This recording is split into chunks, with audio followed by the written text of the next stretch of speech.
Selamat datang di channel Ibra Sadewa. Gunung Lawu, bukan sekadar gunung biasa.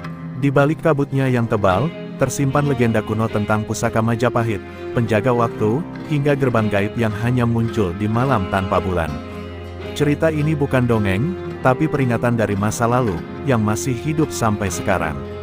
Sebelum kita masuk lebih dalam ke kisah mistis ini, jangan lupa klik tombol subscribe, aktifkan loncengnya, dan bagikan video ini ke teman-teman kalian. Karena, cerita ini, akan membawa kalian ke dunia yang tak semua orang bisa kembali darinya. Yuk mari kita mulai. Gunung Lawu berdiri megah di perbatasan Jawa Tengah dan Jawa Timur, namun sejatinya ia tidak pernah tunduk pada batas manusia. Ia bukan sekadar gunung, melainkan sebuah penjaga waktu. Di puncaknya, awan tidak hanya mengambang, melainkan berputar perlahan seperti jam tua yang mengatur denyut sejarah kuno yang disembunyikan. Dari kejauhan, Lawu tampak seperti raksasa tidur, tenang dan anggun.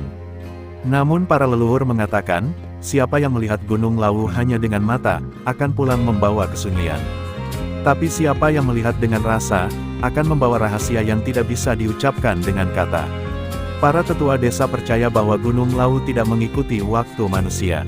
Pagi bisa terasa seperti malam, dan langkah bisa menjadi putaran. Konon, waktu di Lawu bisa melambat, berhenti, bahkan berjalan mundur bagi mereka yang tidak pantas. Itulah sebabnya para pendaki sering merasa seperti tersesat dalam lingkaran, meski mereka mengikuti jalur yang sama. Gunung ini tidak pernah benar-benar sepi. Angin yang berhembus membawa bisikan halus, seolah ada yang terus berbicara di balik kabut. Daun-daun kering tidak hanya gugur karena musim, tapi seakan menjadi penanda waktu yang berbeda dari dunia di bawah. Waktu di Lawu tidak linier, ia melingkar, berulang, dan memutar sejarah. Legenda menyebut, setiap lapisan tanah di Lawu adalah satu pembahasan dari masa lalu. Di dalamnya, terkubur bukan hanya akar pepohonan, tapi juga kenangan dari zaman yang telah dilupakan.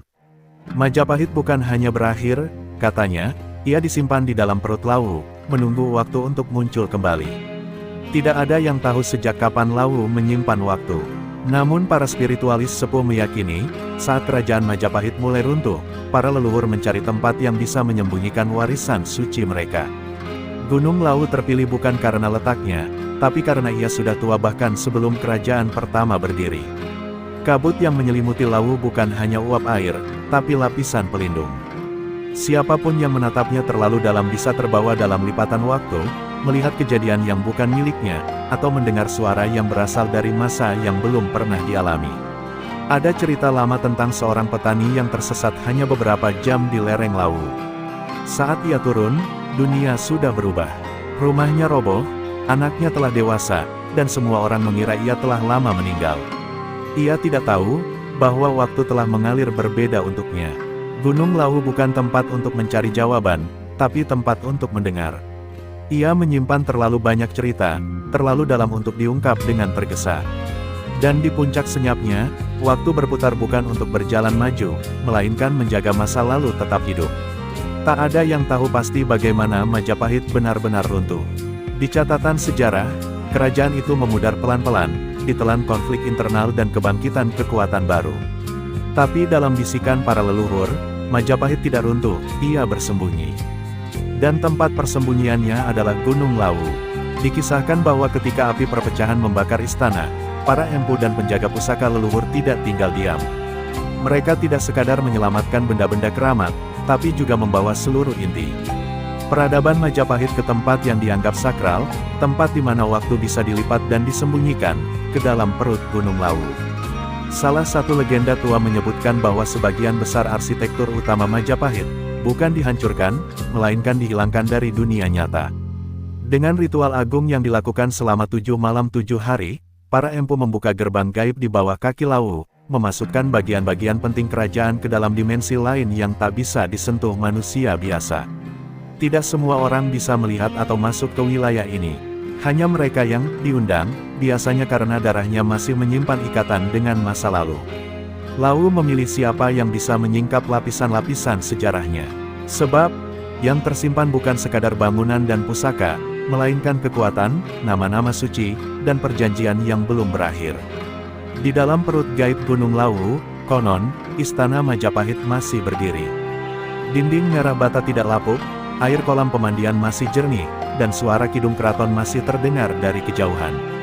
Kerajaan itu tidak mati, ia hanya menghilang dari pandangan manusia yang hatinya tertutup oleh zaman. Sebagian orang percaya bahwa para leluhur tidak pergi ke alam baka. Mereka tinggal di sana, dalam Majapahit yang gaib, menunggu waktu yang tepat untuk kembali. Bukan untuk menguasai dunia, tapi untuk mengingatkan bahwa peradaban sejati tidak pernah benar-benar mati. Pusaka-pusaka Majapahit, seperti keris penguasa, tombak penjaga, dan kitab kuno yang berisi rahasia langit dan bumi, diyakini disembunyikan bersama ibu kota gaib itu. Siapapun yang berhasil menemukannya, bukan hanya akan mendapatkan kekuatan, tetapi juga tanggung jawab untuk menjaga keseimbangan dua alam. Banyak yang mencoba mencari Majapahit yang hilang, dengan ritual, pendakian mistis, hingga semedi panjang di lereng Lawu.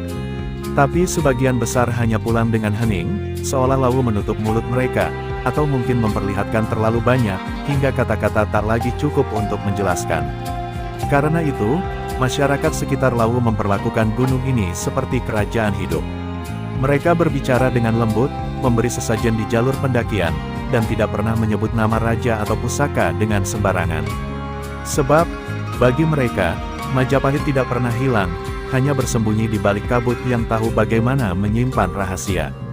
Dan di setiap sunyi Lawu yang menggantung di antara langit dan bumi, masih ada gema langkah para prajurit lama, suara genta keraton, dan bayangan tembok merah yang samar-samar terlihat saat matahari hampir tenggelam. Sebuah kerajaan besar, menunggu dalam diam. Di tengah segala kisah tentang hilangnya Majapahit, satu bagian yang paling sering dibisikkan para leluhur adalah tentang keberadaan gerbang gaib, pintu masuk ke kerajaan yang tersembunyi. Bukan gerbang dari batu atau kayu, melainkan gerbang yang tidak dapat dilihat mata biasa, hanya bisa dirasakan oleh jiwa yang bersih dan hati yang peka. Gerbang itu dipercaya berada di tempat yang tidak tetap. Kadang di lereng timur, kadang di celah antara dua pohon besar, kadang muncul di kabut tebal dekat puncak Hargodalem. Ia muncul hanya saat Gunung Lawu membuka dirinya, bukan karena waktu, tetapi karena kehendak. Seperti seorang raja yang hanya menemui tamu yang benar-benar diundang. Para leluhur menyebutnya sebagai Lawang Gapura Swarga, gerbang langit yang menyambungkan dunia fana dengan Majapahit gaib. Ia dijaga oleh makhluk halus yang tidak memihak manusia maupun jin. Makhluk ini tidak berbicara, tidak menyerang, hanya mengamati. Tapi kehadirannya membuat tubuh gemetar, dan hati terasa kecil di hadapannya. Tak ada petunjuk arah menuju gerbang itu. Yang ada hanyalah tanda-tanda halus, suara gamelan yang samar, aroma kemenyan tanpa sumber, atau bayangan. Tembok bata merah yang tiba-tiba muncul di tengah hutan. Mereka yang cukup bijak akan berhenti dan menunduk, sebab tanda itu bukan untuk ditantang, melainkan dihormati. Orang-orang tua dari desa sekitar Lawu memperingatkan, siapapun yang mencoba membuka gerbang dengan paksa, akan tersesat bukan hanya secara jasmani, tapi juga rohani. Banyak cerita tentang orang yang kembali dari pendakian, tetapi tidak lagi sama, mata mereka kosong, kata-kata mereka kacau, seolah melihat sesuatu yang terlalu tua untuk dijelaskan. Namun, ada juga mereka yang menghilang sepenuhnya. Tidak ditemukan jasadnya, tidak terdengar kabarnya. Penduduk percaya, mereka tidak mati, melainkan diambil oleh waktu yang dijaga Lawu, mungkin karena ada ikatan masa lalu, mungkin karena membawa tujuan yang tidak suci. Gerbang ini bukan hanya batas tempat, tapi juga batas kesadaran. Begitu melangkah melewatinya, seseorang akan merasakan dunia yang tidak mematuhi hukum biasa, angin berbicara, pohon mengingat, dan tanah seakan mengenal nama-nama dari zaman kuno. Inilah dunia Majapahit yang tidak lenyap, hanya berganti bentuk dan tempat. Tak ada bangunan mewah yang langsung tampak. Yang terlihat pertama kali adalah kehampaan, namun perlahan, dengan ketenangan dan keyakinan, semuanya mulai muncul, alun-alun gaib, gapura bercahaya, dan patung raja tua yang menatap dengan mata penuh ingatan. Ini bukan ilusi, tapi bukan pula kenyataan seperti yang dikenal manusia. Gerbang tak terlihat adalah penjaga rahasia sejarah, dan bukan sembarang manusia boleh melaluinya. Sebab di balik pintu itu, ada masa lalu yang belum selesai, janji yang belum lunas, dan pusaka yang belum kembali. Dan Gunung Lawu, dengan segala diamnya, terus menjaga pintu itu tetap tersembunyi dari dunia yang sudah terlalu bising. Di balik gerbang tak terlihat itu, dunia berubah tanpa peringatan. Kabut yang sebelumnya pekat tiba-tiba menguap, digantikan oleh langit jingga yang tak pernah terlihat di atas gunung biasa. Udara menjadi lebih padat, lebih tenang, seolah waktu memutuskan untuk berhenti sejenak. Inilah dunia bayangan, bukan mimpi, bukan pula ilusi, melainkan Majapahit yang hidup dalam bentuk lain. Bagi mereka yang diperkenankan masuk, kerajaan ini muncul perlahan seperti kenangan lama yang kembali. Pohon-pohon tua berbaris rapi di sepanjang jalan tanah, gapura megah berdiri setengah tenggelam dalam sinar keemasan, dan alun-alun luas dihiasi bendera-bendera merah keemasan yang berkibar tanpa angin. Semuanya terasa nyata, namun tidak menyentuh tanah dunia. Kerajaan ini bukan bayangan kosong. Di dalamnya, kehidupan masih berlangsung. Suara langkah para prajurit berpakaian besi terdengar berat di atas jalan batu. Pedagang di pasar saling berseru, menjajakan rempah dan kain dari zaman yang seharusnya telah punah. Anak-anak berlari di antara tiang-tiang ukiran, tertawa dalam bahasa lama yang hanya dikenal oleh mereka yang datang dari darah leluhur. Namun semua itu hanya bisa dilihat, tidak disentuh. Majapahit bayangan ini seperti pantulan di air, ada, tapi tak bisa digenggam. Para pendatang yang masuk ke wilayah ini hanya menjadi pengamat. Mereka dapat berjalan di antara para penghuni, namun tidak akan pernah disapa, seolah mereka adalah hantu dari masa depan yang hanya datang untuk menyaksikan. Beberapa orang yang berhasil melihat dunia ini menyebutnya sebagai kaca oning, cermin agung yang memperlihatkan bukan apa yang ada, tetapi apa yang seharusnya tetap ada. Majapahit di dalam Gunung Lawu adalah bentuk ideal dari kejayaan, terjaga dari kerusakan waktu dan tangan manusia. Bayangan kerajaan ini tidak hanya untuk dikagumi, tetapi untuk dipelajari. Di dinding-dinding keraton gaib, tergurat simbol-simbol tua yang bercerita tentang hukum alam, keseimbangan antara dunia manusia dan gaib, serta perjanjian-perjanjian kuno yang ditulis bukan dengan tinta, melainkan dengan energi. Konon, Majapahit tidak bisa benar-benar musnah karena ia dibangun dengan doa dan restu alam. Para leluhur tidak hanya membangun kerajaan dengan batu dan kayu, tetapi dengan kesadaran dan keyakinan. Maka ketika dunia manusia terlalu bising dan lupa, kerajaan ini berpindah ke tempat yang hanya bisa dijangkau oleh mereka yang masih percaya. Setiap malam, di tengah dunia bayangan itu, suara gamelan kuno mengalun, mengiringi tari-tarian yang tidak pernah lelah. Penari-penari tanpa wajah menari di pelataran, mengulang gerakan dari zaman ke zaman, menjaga denyut kerajaan tetap hidup, meski tidak lagi di dunia yang sama. Majapahit yang hidup kembali bukan untuk menggantikan dunia sekarang. Ia ada sebagai pengingat bahwa peradaban tidak sepenuhnya bergantung pada batu dan istana, melainkan pada ingatan dan penghormatan. Dan Gunung Lawu, dalam kesunyian dan kabutnya, menjadi penjaga agar bayangan ini tidak sirna, dan agar manusia tetap ingat bahwa yang gaib tak selalu berarti menghilang. Di tengah kesunyian Gunung Lawu yang membentang seperti dunia tanpa suara, ada satu hal yang sering terdengar oleh para pendaki maupun pertapa, suara gamelan yang samar dan menggema di antara kabut. Ia tidak datang dari kampung, bukan dari manusia, dan tidak pernah bisa dilacak sumbernya. Tapi selalu muncul di waktu yang sama, tengah malam. Gamelan itu tak seperti bunyi biasa. Dentingannya halus, berirama lambat, namun memiliki getaran yang langsung menyusup ke dalam dada. Seolah-olah nada-nadanya bukan hanya menggugah telinga, tetapi membuka pintu memori yang tidak kita sadari ada. Mereka yang mendengarnya seringkali terdiam, merasa seakan melihat bayangan-bayangan menari di balik pepohonan yang gelap. Konon, gamelan itu adalah pertanda bahwa Majapahit gaib sedang merayakan sesuatu. Mungkin ulang tahun kerajaan, mungkin upacara menyambut arwah leluhur, atau sekadar pengulangan dari masa lalu yang terus hidup di dimensi lain. Apapun maknanya, ia bukan hiburan, melainkan panggilan. Sebuah undangan diam kepada siapapun yang cukup peka untuk mendengarnya. Ada kisah dari penduduk sekitar yang mengatakan bahwa gamelan itu hanya bisa terdengar oleh mereka yang pernah bermimpi tentang masa lalu. Jika seseorang mendengarnya saat terjaga, besar kemungkinan ia akan kembali ke bawah gunung dengan mimpi yang jelas, tentang istana, tentang prajurit, tentang raja tua yang menatap dari singgasana emas. Suara gamelan ini juga menjadi ujian. Tidak sedikit yang mencoba mengikuti sumber suaranya, masuk terlalu dalam ke hutan, berharap menemukan kerajaan tersembunyi. Tapi Lawu bukan tempat yang bisa didesak. Siapapun yang mendekati suara itu tanpa restu akan berputar-putar dalam lingkaran yang sama, sampai akhirnya tersesat atau dituntun kembali oleh suara angin. Namun bagi mereka yang dibiarkan mendekat, gamelan itu akan mengantar ke tempat yang tidak terlihat oleh mata biasa. Mungkin hanya sebuah batu datar di tengah hutan yang terasa hangat, mungkin sebuah ruang sunyi yang tiba-tiba muncul dengan cahaya temaram.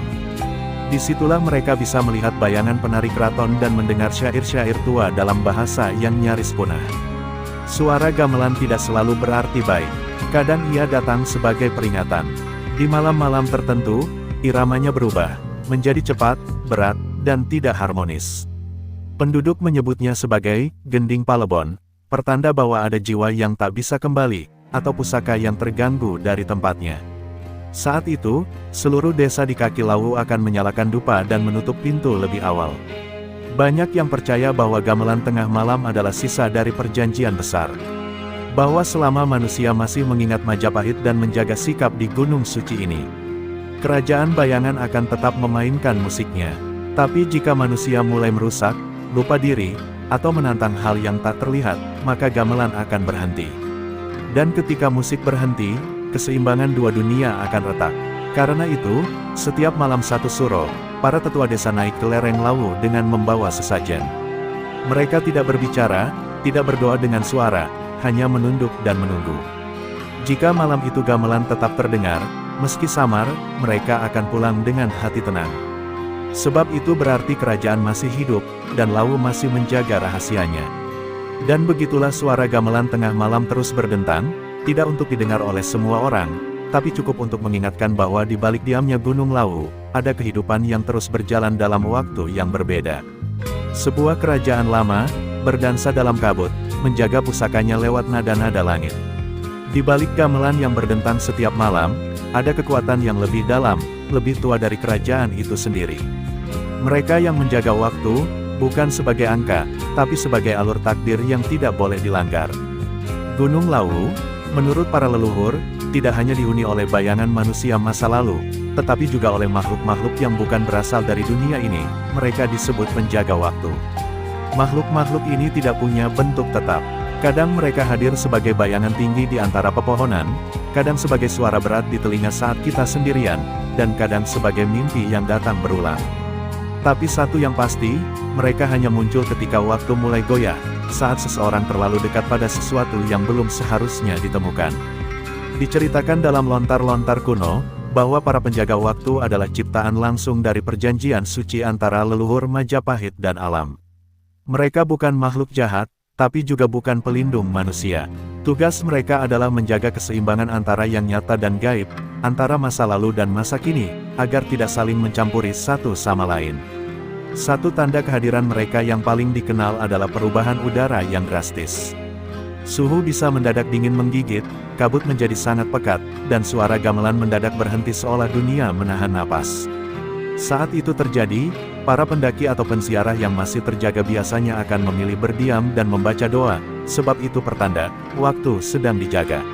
Ada kisah seorang pertapa tua yang pernah melihat makhluk ini saat bertapa di lereng Lawu selama 41 hari. Ia menggambarkan sosoknya sebagai bayangan berlapis-lapis, dengan wajah yang berubah setiap kali dilihat, terkadang manusia, terkadang binatang, dan kadang hanya mata yang menyala dari balik gelap. Makhluk itu tidak berbicara, tapi menyampaikan pesan lewat pikiran, jangan melangkah lebih dalam. Konon, mereka yang memaksakan diri masuk ke dalam pusaran waktu Majapahit tanpa izin, akan dibawa ke ruang hampa, tempat antara waktu, di mana tidak ada siang dan malam. Di sana mereka akan disimpan, hingga dunia lupa, atau hingga mereka sendiri melupakan siapa mereka. Itulah mengapa banyak yang hilang di Lawu, bukan karena jatuh atau tersesat, tapi disimpan oleh waktu. Penjaga waktu tidak datang untuk menakuti, tapi untuk menuntun. Mereka akan membiarkan seseorang lewat jika maksudnya suci, bukan mencari kekayaan, bukan mengejar kesaktian, tapi ingin belajar dan menjaga. Maka banyak pendeta zaman dulu yang mendekatkan diri pada Lawu, menjadikannya tempat pertapaan untuk memahami waktu sebagai sesuatu yang hidup. Gunung Lawu sendiri seolah menjadi jam besar yang tak terlihat, berdetak lewat kabut, suara angin, dan irama gamelan. Ia tidak menunjukkan waktu dengan jarum, tapi dengan pertanda, bunga yang mekar tiba-tiba, suara burung malam, atau bayangan yang muncul saat matahari tak ada. Dan penjaga waktu adalah mereka yang memastikan semua itu tetap berjalan sebagaimana mestinya. Di balik puncak-puncak yang diselimuti awan, tersembunyi tempat-tempat yang hanya bisa diakses saat waktu melunak, biasanya pada malam suro atau saat gerhana.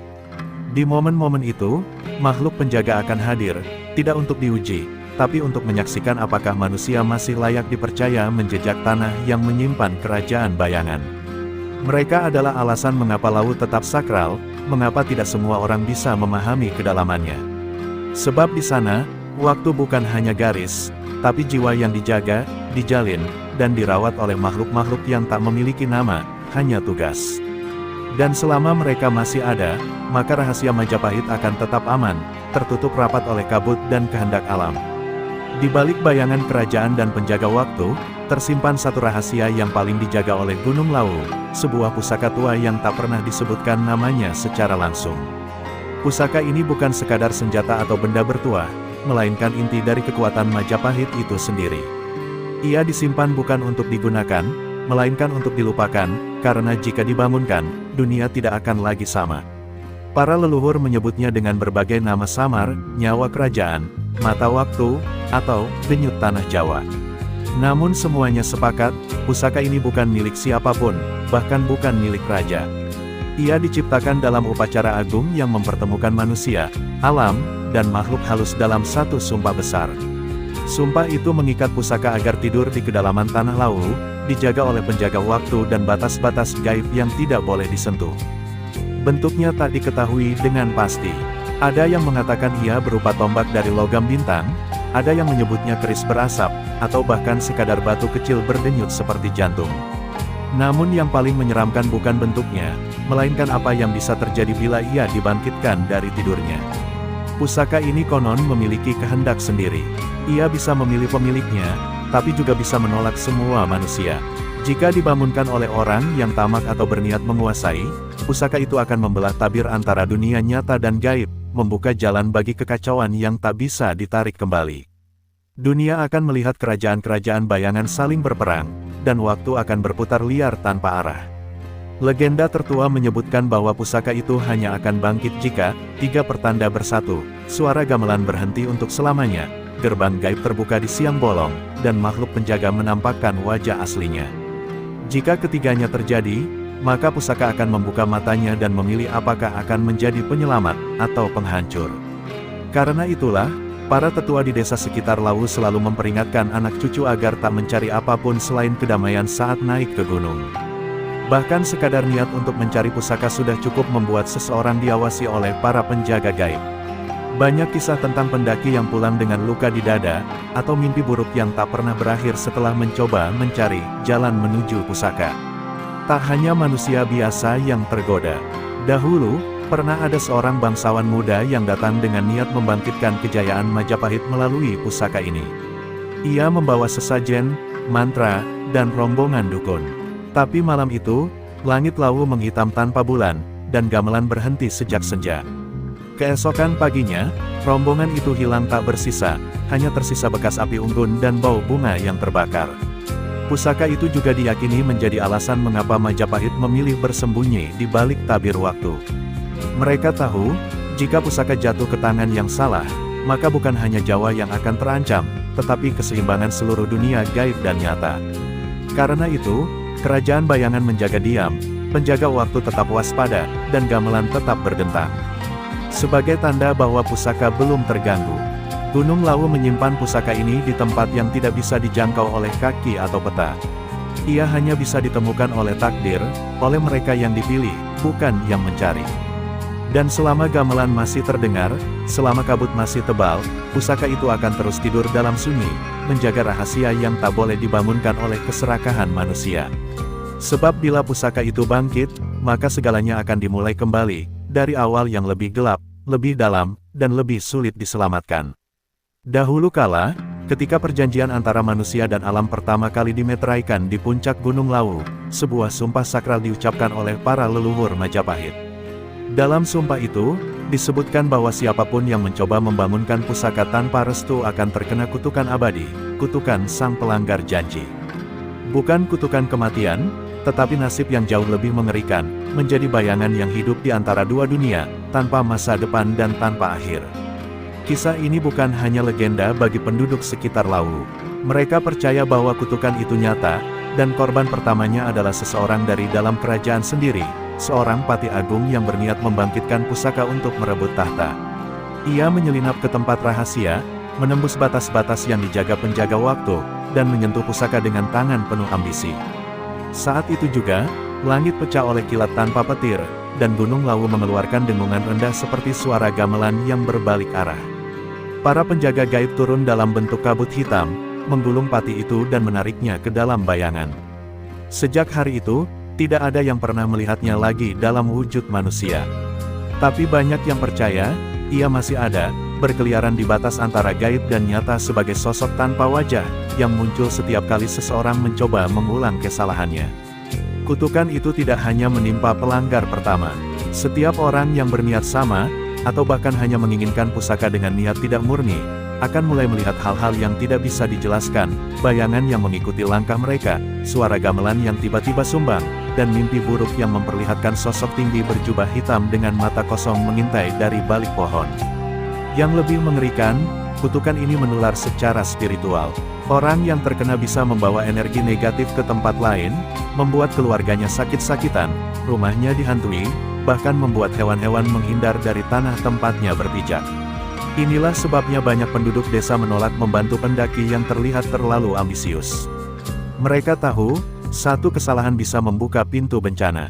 Tetua desa menyimpan tanda-tanda yang harus diwaspadai. Jika kabut turun mendadak saat terang, jika suara gamelan mendadak terputus di tengah malam, atau jika seseorang melihat bayangan mereka sendiri tidak mengikuti gerakan mereka, itu tanda bahwa kutukan sedang mendekat. Saat itu, hanya doa dan permohonan maaf yang bisa menyelamatkan. Namun ada yang berkata, sang pelanggar janji tidak sepenuhnya hilang. Ia masih mencari penebusan. Sosoknya kadang muncul dalam mimpi para pendeta muda, meminta agar seseorang membantunya memulihkan kehormatannya, melepaskan pusaka kembali ke tidur abadinya, dan menghapus kesalahannya dari jejak waktu. Tapi sampai hari ini, belum ada yang cukup kuat atau cukup bersih niatnya untuk memenuhi permintaan itu. Kutukan ini bukan hanya hukuman, tapi juga pengingat bahwa kekuatan besar, sekuat apapun, tidak pantas dimiliki tanpa tanggung jawab yang lebih besar lagi. Bahwa perjanjian suci bukan sekadar cerita, tapi benteng antara kehancuran dan keseimbangan. Dan siapapun yang meremehkannya, akan menjadi bagian dari cerita tragis Gunung Lawu yang tak pernah selesai ditulis. Kini, Gunung Lawu tetap berdiri tenang, kabutnya tetap turun perlahan setiap malam, dan gamelannya tetap berdentang, tapi tidak semua yang terdengar adalah lagu. Kadang, itu adalah jeritan dari sang pelanggar janji, yang ingin keluar dari bayangan, tapi tak lagi bisa kembali menjadi manusia. Hargo Dumilah, puncak tertinggi Gunung Lawu, selalu dipandang sebagai tempat paling sakral oleh mereka yang tahu. Di sanalah langit dan bumi seolah bersentuhan, dan dunia nyata hanya sehelai tirai tipis dari alam gaib. Malam-malam biasanya dipenuhi angin dan kabut tipis, namun ada satu malam dalam setahun yang paling ditakuti oleh para leluhur, malam tanpa bulan. Saat itulah segala batas melebur, dan Hargo Dumilah berubah menjadi titik pusat kekuatan gaib tertua di tanah Jawa. Malam tanpa bulan bukan hanya kegelapan biasa. Ia datang bersamaan dengan keheningan yang menusuk, ketika burung malam tidak berkicau, serangga diam, dan bahkan angin seolah enggan berhembus. Di malam itulah, legenda mengatakan bahwa gerbang antara alam nyata dan Majapahit gaib terbuka lebar.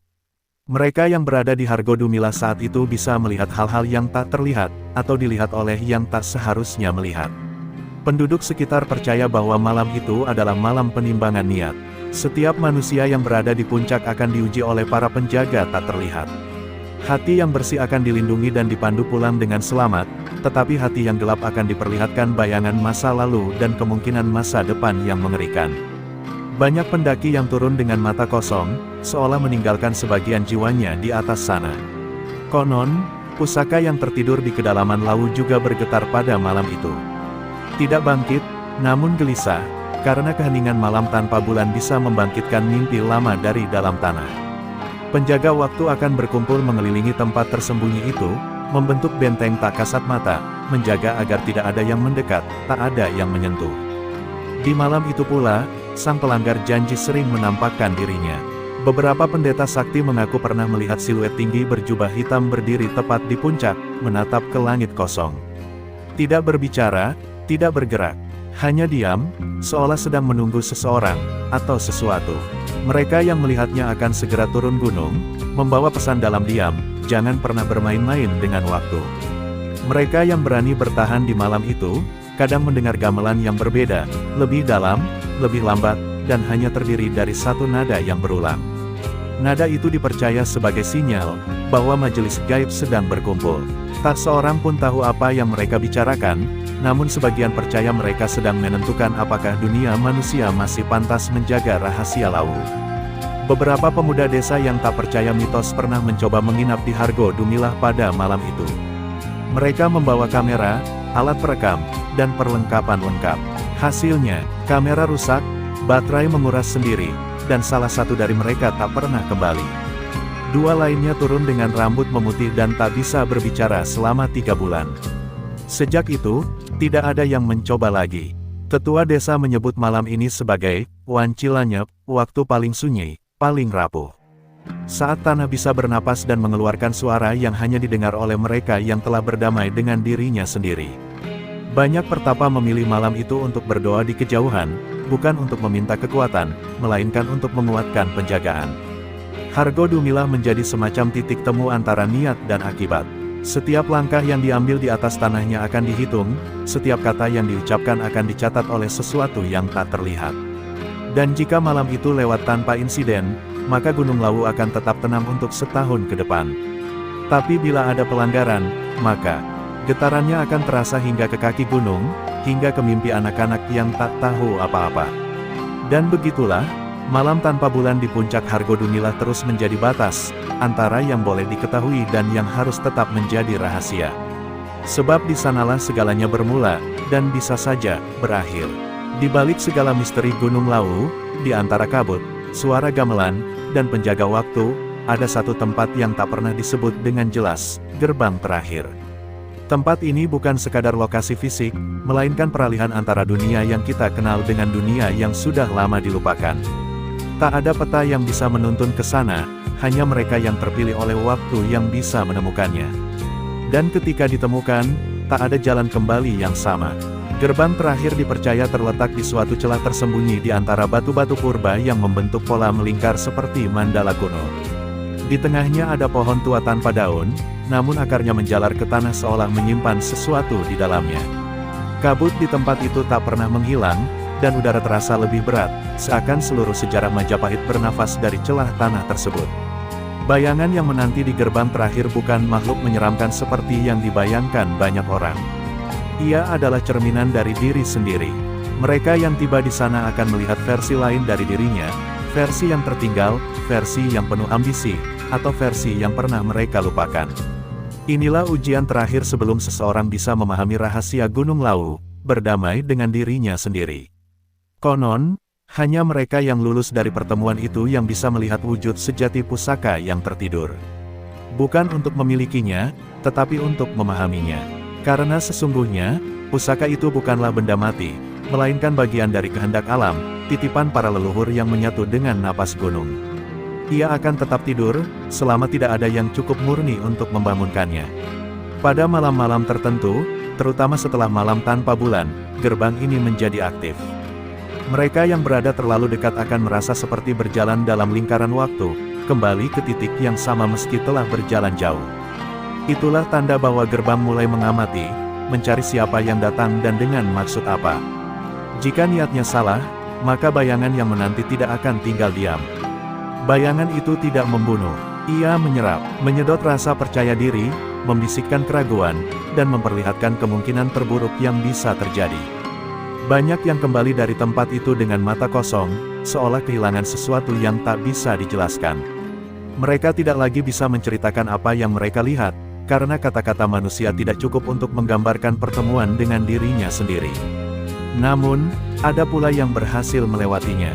Mereka tidak menjadi sakti, tidak pula membawa pusaka, tapi hidup mereka berubah, lebih tenang, lebih bijak, dan seringkali menghilang dari keramaian.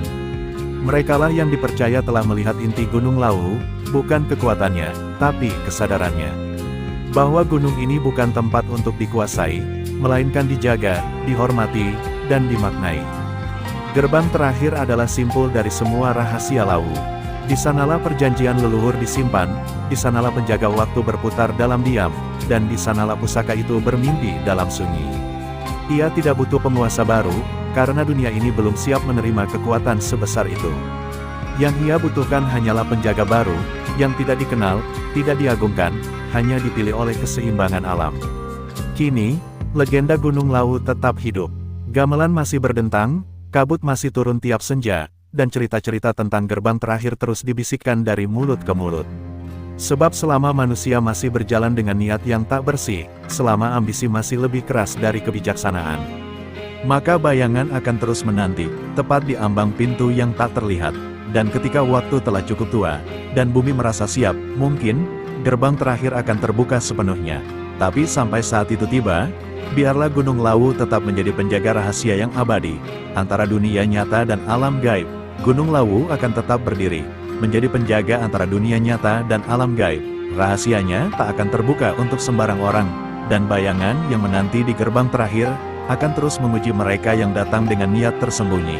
Jika kamu merasa merinding, atau seolah pernah melihat kabut yang sama, mungkin kamu pernah lebih dekat dengan rahasia Lawu dari yang kamu kira. Terima kasih sudah menonton. Jangan lupa like, subscribe, dan aktifkan lonceng notifikasimu agar tidak ketinggalan kisah-kisah mistis berikutnya. Sampai jumpa di cerita lain, yang mungkin lebih nyata daripada yang kamu bayangkan.